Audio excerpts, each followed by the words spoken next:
Salut tout le monde, c'est Cynthia, j'espère que vous allez bien. On est vendredi le 10 janvier 2014. Vous allez m'excuser parce que la semaine passée, quand j'ai fait ma vidéo, je commençais à avoir la grippe et là je suis encore dedans, une semaine après. Donc j'ai beaucoup de difficultés avec ma voix, là ça fait, c'est la troisième journée là, que j'ai presque pas de voix. Ça va mieux malgré tout, mon énergie commence à revenir un petit peu, mais ouais, la grippe cette année, ou le rhume, là, appelons ça comme on veut, est assez agressif, donc c'est ça, j'ai une voix un petit peu bizarre, mais c'est ça. Alors, allons-y avec les chiffres. Pour ceux qui me connaîtraient pas et qui regarderaient une vidéo pour la première fois, mon plus haut poids enregistré au début de mon parcours en décembre 2012 était de 280 livres. Le jour de la chirurgie, j'étais à 238 livres. Et aujourd'hui, je suis à 193 livres. Donc, depuis la semaine passée, j'ai perdu 2 livres, ce qui me fait un total depuis l'année passée, depuis le début de mon parcours, de 87 livres et 45 livres depuis la chirurgie, la sleeve que j'ai fait faire, qui a eu lieu le 23 août 2013 dernier. Donc, 2 livres cette semaine, je suis très contente, étant donné que j'ai pas bougé autant que d'habitude parce que j'étais malade. Et puis, bon, je suis toute rouge ici, là, j'ai toute la peau sèche, j'ai beau me badigeonner allègrement parce que je me mouche encore beaucoup. D'ailleurs, je me demande comment mon nez peut contenir autant de substances. C'est assez incroyable. Donc, c'est ça. Alors, c'est ça, je me remets tranquillement. J'essaie de guérir cette vilaine grippe.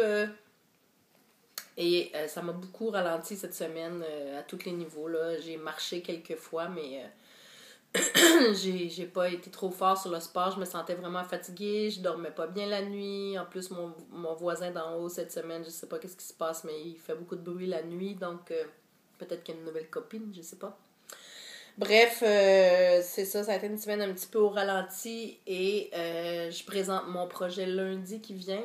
Lundi matin à 10h30. Et là, je suis en train de le finaliser. Bon, j'ai procrastiné une bonne partie de la semaine à pas être capable d'avancer plus qu'il faut parce que j'avais aucune capacité de concentration. J'avais le cerveau morveux finalement, donc c'est ça. Alors là, je suis là-dedans aujourd'hui, là, puis je me suis rendu compte que j'avais pas... J'étais en train j'étais très concentrée et puis j'ai réalisé que j'avais pas fait mes vidéos, donc j'ai dit ok, je vais faire ça tout de suite pour être certaine que je vais les faire aujourd'hui parce qu'en fin de semaine, j'ai un week-end super occupé, donc... c'est cela.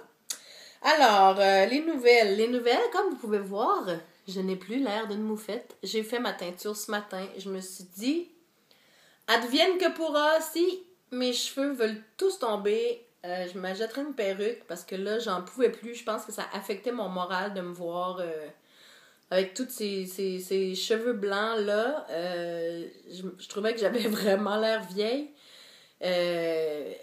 On dirait que tout d'un coup, je me suis vue apparaître plein de rides et puis ça m'a vraiment attaqué mon moral. J'avais l'impression d'être en train de vieillir en vitesse grand V. Donc, les rides étaient déjà là, mais j'avais l'impression que, je sais pas, j'avais l'air fatiguée. En plus, j'étais malade et tout ça. J'ai dit non, ok, là, c'est assez, là. Non. C'est pas pour moi les cheveux blancs, en tout cas pas pour tout de suite. Peut-être quand j'aurai 50 ans, mais comme je suis pas rendue là, je suis pas obligée d'avoir l'air d'une vieille de 60 ans. Donc, ce matin, j'ai fait ma teinture, j'ai pris mon courage à 2 mains. Et puis bon, il y a ma présentation de mon projet lundi. Je me sentais pas capable d'aller présenter mon projet avec la tête toute blanche, là. Donc, et j'ai encore mes cheveux pour l'instant, mais ouf! Quand j'ai rincé la teinture, là, ça a pris 1 minute et puis le drain de la douche était bouché, donc j'en ai perdu beaucoup. J'en perds toujours beaucoup. De toute façon, c'est ce que je me suis dit. Je me suis dit, peu importe, parce que bon, j'ai essayé de moins les laver souvent, moins les brosser. Je les perds autant, peu importe ce que je fais ou ce que je fais pas. Donc, je me suis dit, ok, c'est un phénomène pour lequel je peux absolument rien. Et puis, ce qui doit tomber va tomber. J'ai aucun contrôle sur ça. Donc, je me suis dit que j'ai vu d'autres personnes aussi qui parce qu'elles perdaient beaucoup leurs cheveux, ont décidé de faire une permanente. Je me suis dit, waouh, ok. la personne a fait une permanente et puis on n'a pas entendu dire qu'elle avait tout perdu, qu'est-ce qui lui restait sur la tête. Donc, je me suis dit qu'une coloration, en plus, j'utilise un produit quand même assez doux comme coloration. Je me suis dit que ça pouvait pas être pire qu'une permanente et que si cette personne-là avait encore des cheveux sur la tête, j'allais avoir les miens encore aussi. Donc, ce matin, j'ai joué le tout pour le tout, j'ai fait ma teinture.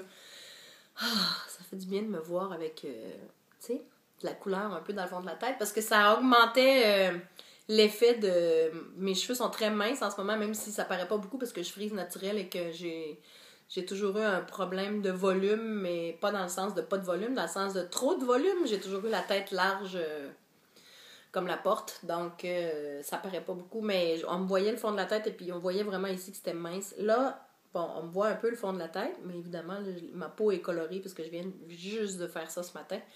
Mais il y a moins cette impression de minceur-là. Alors, c'était un bon move, une bonne décision, en espérant que dans les prochains jours, ils vont pas tous tomber. Là. Mais je pense pas, ça m'étonnerait. Je pense qu'ils seraient déjà tous partis avec la teinture ce matin. Donc, pour m'aider un peu avec le problème de cheveux, j'ai fait plusieurs recherches sur Internet et il y a beaucoup de sites Internet pour la perte de cheveux et aussi pour les problèmes d'ongles cassants, ce qui n'est pas mon cas parce que moi, comme je joue la guitare basse, mes ongles sont toujours très courts. Vous me verrez jamais avec des ongles longs, sinon ça voudrait dire que je ne joue plus la guitare basse. Donc, mais on conseillait de la biotine. La biotine qui est la vitamine B8 en fait. Qui est aussi présente dans les suppléments, les multivitamines qu'on prend. Pardon.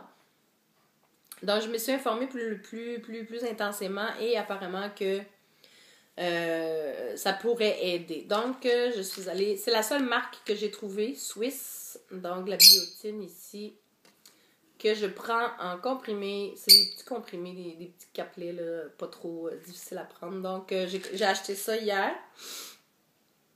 Et puis, ça coûte pas trop cher. Ça m'a coûté 7$ pour un pot de 90 comprimés. C'est des tout petits comprimés. Et puis, c'est un par jour. Donc, 7$ pour 90 jours. Je me suis dit, j'ai pas grand-chose à perdre à part 7$. Ça peut juste m'aider. Et puis, il faut faire attention avec les suppléments de vitamines. Parce qu'il y a des vitamines qui sont hydrosolubles et il y a des vitamines qui sont hyposolubles. Celles qui sont hydrosolubles, ça veut dire que si tu en consommes, si tu fais une overdose, par exemple, si tu prends 10 comprimés de vitamine C, c'est ça qui fait qu'on fait pipi orange, c'est que c'est hydrosoluble, donc ça s'élimine avec les urines si on a un surplus de ces vitamines-là. Donc, il n'y a pas de danger d'intoxication, mais les vitamines qui sont hyposolubles, à ce moment-là, vont pas s'éliminer dans l'urine et on peut faire une genre d'overdose, si on veut une surdose. Donc, à faire attention. Mais la biotine est hydrosoluble, donc si j'en ai trop dans mon système, ça va s'éliminer dans mes urines. Donc, je me suis dit, OK, j'ai rien à perdre, ça peut juste m'aider. Et j'ai décidé aussi, malgré le fait que mes prises de sang étaient... tous mes niveaux de vitamines, calcium, fer et tout étaient beaux. J'ai quand même pris l'initiative d'augmenter ma vitamine D. Hein, Laurence, on sait de quoi on parle. Comme c'est l'hiver et tout ça, je me sens un peu plus fatiguée. Ben, fatiguée pas extrêmement, mais bon, c'est l'hiver, je suis grippée. Il fait pas soleil souvent. Et puis, je me suis dit, j'ai rien à perdre de prendre la vitamine D. De toute façon, avec l'alimentation, j'ai parlé avec mon ami nutritionniste la semaine passée, qui me disait que il faut prendre l'hiver un supplément de vitamine D parce que l'alimentation ne peut pas suffire et qu'avec l'hiver, le froid, la hauteur du soleil et tout, ça ne peut pas s'absorber la vitamine D par le soleil comme c'est le cas l'été. Donc, c'est très important. Et puis, en haut de 40 ans, il faut encore augmenter la dose. Donc, cette conversation-là a fait son chemin dans ma tête et puis j'ai décidé de prendre un supplément.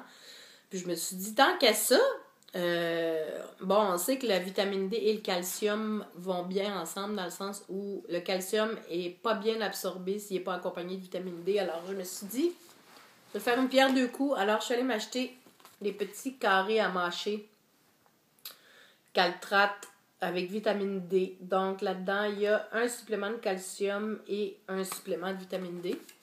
J'en prends 2. Ils disent pour les adultes d'en prendre 1 à 2 carrés par jour. Donc, moi, je prends mes 2 carrés le matin en déjeunant. Et puis c'est pas mauvais, c'est comme une espèce de petit bonbon. Ça ressemble au Tootsie Rolls qu'on mangeait quand on était jeune un peu, en moins sucré, puis la texture, bien sûr, est moins intéressante, mais c'est quand même, c'est pas mauvais. C'est comme des petits carrés, des petites gâteries, mais c'est tout petit, les 2 carrés, donc c'est ça. Et évidemment, je continue à prendre mes Centrum à croquer 50 ans et plus, parce que mon chirurgien, c'est ce qu'il m'a prescrit. Il m'a prescrit de soit celle-là ou les Materna pour les femmes enceintes parce qu'il y a plus de concentration de certaines vitamines qu'on a besoin en plus grande quantité après 50 ans. Mais bon, j'ai pas 50 ans, mais ils disent que les patients de chirurgie bariatrique devraient prendre soit des Materna ou soit des 50 ans et plus pour avoir pour pas développer de carence. Donc, je continue avec ça. Ça va très bien, puis mes niveaux étaient beaux. Donc, ouais, donc la biotine, je sais pas combien de temps ça peut prendre pour augmenter le niveau de biotine, mais je me suis dit, j'ai rien à perdre. Il me reste encore des cheveux, donc ça vaut la peine peut-être d'investir pour éviter ou pour ralentir ou pour arrêter la chute de cheveux parce que c'est prouvé que les carences en biotine amènent la perte de cheveux et causent des problèmes d'ongles. Les ongles deviennent cassants et très minces, donc c'est ça. Et puis bon, au niveau des prises de sang, je pense qu'ils contrôlent la B12 et la B1, mais je pense pas qu'ils contrôlent la B8 en fait de niveau de vitamines pour contrôler les carences. Donc je me suis dit, comme c'est hydrosoluble, let's go, on va prendre de la biotine. Alors c'est ça pour les cheveux et les vitamines. Sinon, ben, c'est ça, en fin de semaine... j'ai hâte à demain parce que demain, on va voir mon ami Luca. Mon ami Luca, qui est un bon ami à moi, qui habite maintenant à Hong Kong, en Chine. C'est un peu particulier. Il est parti là-bas pour le travail et ce qui devait arriver arriva. Il est tombé en amour avec une jolie chinoise. Et ils ont eu un bébé qui s'appelle Loïc. Et ils sont ici pour quelques semaines. Et demain, bon, comme on est plusieurs amis, à chaque fois qu'il vient, à chaque année, on organise une espèce de petite fête. On se fait une bouffe ensemble pour le voir. Et puis là, en plus, cette année, il est venu avec sa femme et son bébé. Donc, on va pouvoir les rencontrer. Donc, c'est demain que ça se passe. Donc, demain, je vais préparer de la bouffe. Et on va se voir, le groupe d'amis ensemble. On va être, je sais pas, 10, 12 personnes probablement. On fait ça chez des amis communs. Donc, demain, ça va être des retrouvailles. Et puis, bon, il y en a beaucoup d'amis dans ça que ça fait longtemps que j'ai pas vu. En fait, je les ai vus la dernière fois probablement pour la plupart quand on a vu Luca l'année passée. Donc, quand Luca vient de la Chine, ça nous fait une occasion pour tous se voir. Puis ça fait réaliser à quel point une année, ça passe vite. On a l'impression qu'on s'est vu, ça fait pas longtemps, mais ça fait déjà 1 an. Donc, demain, c'est ça. Et dimanche, c'est la reprise des sessions de percussion et de danse. Donc, mes dimanches maintenant vont être assez occupés parce que je vais accompagner une classe de danse de 2h30 à 4h. Et de 4h à 6h, là, je vais jouer pour le jam avec Aboulaye Koné. Donc, ça va être des dimanches où je vais dépenser beaucoup de calories, ce qui est excellent pour moi. J'espère juste que mon épaule va être capable de fournir à la demande parce que les classes de danse... c'est très demandant et ça demande beaucoup d'endurance et de force parce que les danseuses dansent, c'est chaud, hein? C'est ça. Donc, ça demande... ouais, il faut être en forme. Mais j'ai hâte de voir la différence parce que ça fait longtemps que j'ai pas accompagné de classe de danse. La dernière fois que j'ai accompagné des classes de danse, j'avais pas commencé à perdre du poids, me semble... Ouais, j'avais pas commencé, ça fait plus qu'1 an, donc j'ai hâte de voir la différence avec 80, combien j'ai dit? 87 livres en moins, comment je vais me sentir pour accompagner des classes de danse. Ça va sûrement être plus facile que ça l'était avant, puisque je suis plus en forme, je fais de l'exercice régulièrement et j'ai beaucoup perdu de poids, donc j'ai vraiment hâte de voir la différence. Je vous tiens au courant. Donc c'est ça, et puis lundi matin, bien évidemment, c'est ma présentation, donc j'essaie de finaliser tout aujourd'hui. J'ai pas beaucoup avancé cette semaine comme je pensais que j'allais le faire. En même temps, j'y crois à mon projet. Je le connais de long à large, c'était juste de finaliser mon document. Et c'est une présentation de 10 minutes. C'est fou, là, avoir 10 minutes pour présenter le projet d'une vie. C'est pas beaucoup. Dans mon défi à moi, ça va être ça, hein, comme vous le savez, j'aime ça parler. Donc, ça va être de faire une présentation qui ne dépasse pas 10 minutes et apparemment, ils sont très stricts sur le temps. Donc, quand c'est fini, c'est fini. Alors, ouais, ça va être ça mon défi, d'arriver à tout dire en 10 minutes. Donc, ça m'inquiète pas trop. J'ai un bon feeling. Je pense que ça va fonctionner. Mon dossier est bien monté depuis l'été que je travaille sur ça à temps plein.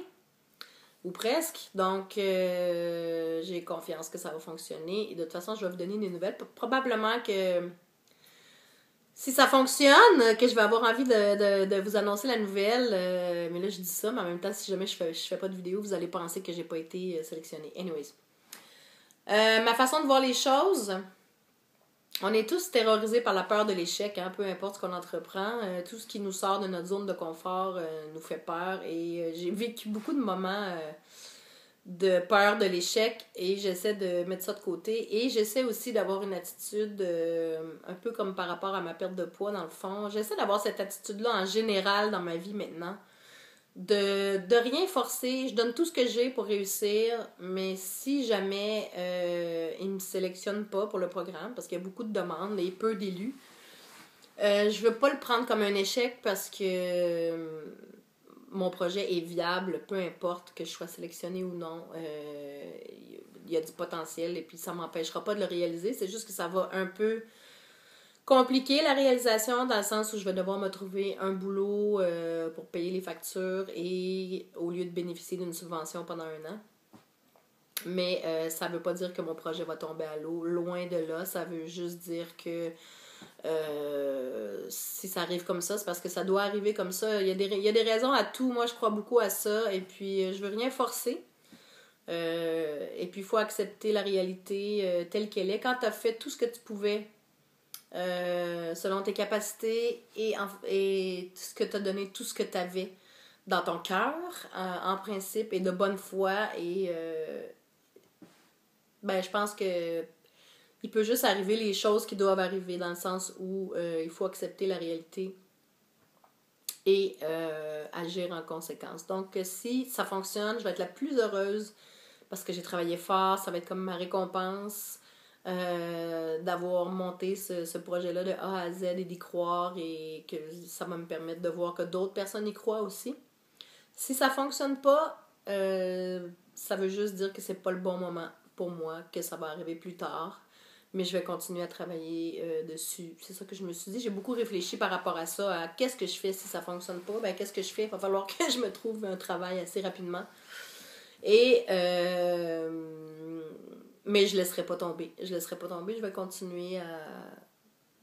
continuer à travailler pour. Donc, j'ai hâte de pouvoir vous annoncer qu'est-ce que c'est. Il y a quelques personnes qui sont au courant, mais bref, on va être fixé au plus tard mardi matin.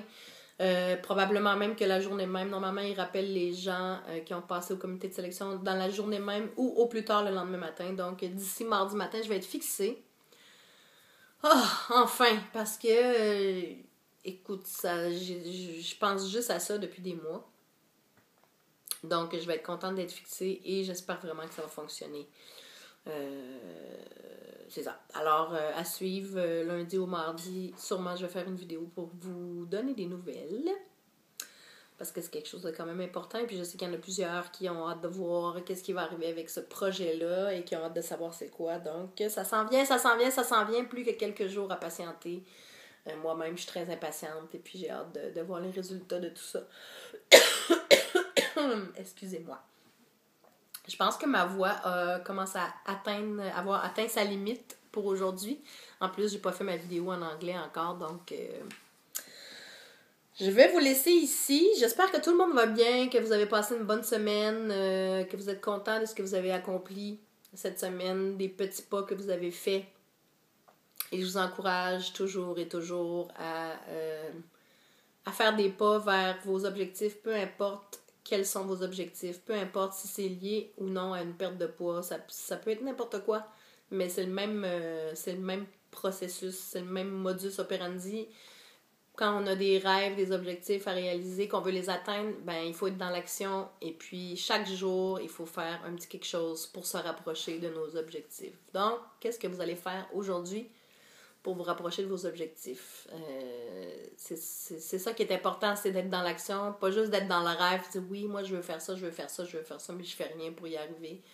Donc, peu importe c'est quoi votre objectif, peu importe le domaine, peu importe ce que c'est finalement. Je vous encourage à faire un petit pas à chaque jour pour vous en rapprocher. Et il faut jamais oublier aussi que, comme j'ai écrit sur ma page Facebook cette semaine quand j'ai mis ma photo jeudi, il faut jamais oublier que la réussite, c'est pas seulement l'atteinte d'un objectif. La réussite, c'est pas seulement la destination qu'on atteint, c'est pas quand on arrive à destination. La réussite, c'est tout le voyage, c'est chaque moment du voyage qu'il faut savoir apprécier. Et c'est là qu'on en vient au petit pas. Chaque petit pas, on doit le reconnaître, on doit se donner le crédit pour chaque petit pas qu'on fait au cours de notre parcours. Et c'est ça qui fait le succès. Le succès, c'est pas quand tu arrives au bout de la route, c'est à chaque jour. Chaque fois que tu prends une décision qui t'amène vers tes objectifs, c'est un succès. Donc, il faut vraiment le voir, il faut le décortiquer, le succès, parce que le succès vient pas seulement au bout à la ligne d'arrivée. Le succès, c'est à chaque bonne décision que tu prends qui te rapproche de tes objectifs. Chaque action, si c'est de perdre du poids, ben chaque choix alimentaire que tu fais aujourd'hui, tantôt, dans 5 minutes, que tu as fait hier, que tu vas faire ce soir, chaque effort que tu fais pour faire plus d'activité physique, la petite marche de 15 minutes que tu vas prendre aujourd'hui que tu n'aurais pas fait hier, ou la marche d'1 heure que tu vas faire au lieu de faire 30 minutes, ou que tu décides de marcher un peu plus vite que tu marchais hier. Chaque petit pas vers tes objectifs fait partie du succès. Donc, il ne faut pas attendre d'arriver à destination parce que ça, c'est décourageant. Il faut se donner une tape dans le dos à chaque fois qu'on pose un geste qui nous amène, qui nous rapproche vers nos objectifs. Donc, c'est ça. On lâche pas, on continue. La vie, c'est une succession d'événements positifs et négatifs et il faut savoir en tirer le meilleur. Il faut savoir tirer des leçons du négatif et il faut savoir se féliciter du positif. Donc, je vous encourage à ne pas lâcher, à toujours aller de l'avant. Et quand on se couche avec la fierté du devoir accompli, quand on se couche avec la fierté de dire, ouais, aujourd'hui, là, j'ai fait des choses pour me rapprocher de mes objectifs. Aujourd'hui, j'ai fait des bons choix alimentaires. Aujourd'hui, j'ai bougé plus qu'hier. C'est tout ça. À chaque jour, prenez 5 minutes quand vous allez vous coucher le soir pour dire, OK, aujourd'hui, qu'est-ce que j'ai fait pour me rapprocher de mes objectifs? Ouais, j'ai fait ça, j'ai fait ça, j'ai fait ça. Vous allez être fiers de vous. Puis ça va vous donner le goût demain d'en faire encore plus et après-demain d'en faire encore plus. Et c'est ça. Soulignez vos petites victoires à chaque jour. Perdre du poids, c'est pas facile. C'est une des choses qui est probablement les plus difficiles à faire à long terme et de maintenir le poids perdu. Sinon, il n'y a pas le 3/4 des gens qui essaieraient de perdre du poids. Si c'était facile, on serait déjà toutes minces. Donc, donnez-vous du crédit. Soyez pas trop dur envers vous-même. Je sais, je me répète souvent, mais ça se résume à ça. Hein? Le succès en perte de poids, c'est d'être humain avec soi-même, de s'accorder des félicitations et se pardonner aussi pour nos écarts de conduite parce que peu importe le domaine, on n'est pas parfait. Donc, il faut être indulgent envers soi-même. Alors, sur ça, les amis, je vous laisse. Je vous souhaite un super bon week-end, une belle semaine. De toute façon, vous allez sûrement entendre parler de moi en début de semaine, là, quand je vais avoir des nouvelles de mon super projet. Alors, profitez de votre week-end et puis j'espère que vous n'êtes pas comme moi grippé. Si oui, ben bonne guérison, soignez-vous, buvez beaucoup de liquide et puis on se voit la semaine prochaine. Donc, je vous embrasse et salutations, comme toujours, à tous mes abonnés et à mes amis en France, Isabelle et Laurence et tout le monde qui m'écoute religieusement à chaque semaine. Manifestez-vous, écrivez-moi pour me dire que vous m'écoutez. J'aime ça, savoir qui me suit et tout ça. Donc, Karine aussi à Montréal ici, je te salue, qui m'a dit qu'il regardait toutes mes vidéos. Donc, merci de me suivre, merci d'être là. Et puis, ça me fait plaisir de partager mon parcours avec vous. Et en même temps, pour moi, c'est une source de motivation et c'est une façon d'être de m'obliger à moi-même à pas perdre pied et à rester sur le bon chemin, sur la bonne route. En faisant ces vidéos-là, je le fais aussi pour moi et pour en aider d'autres qui veulent amorcer le même parcours de retour vers un style de vie sain et un poids santé. Alors, je vous salue tout le monde. Bon week-end, 25 minutes. Tabarouette, j'empire à chaque semaine, je parle trop. Alors, je vous embrasse et puis à la semaine prochaine. Ciao!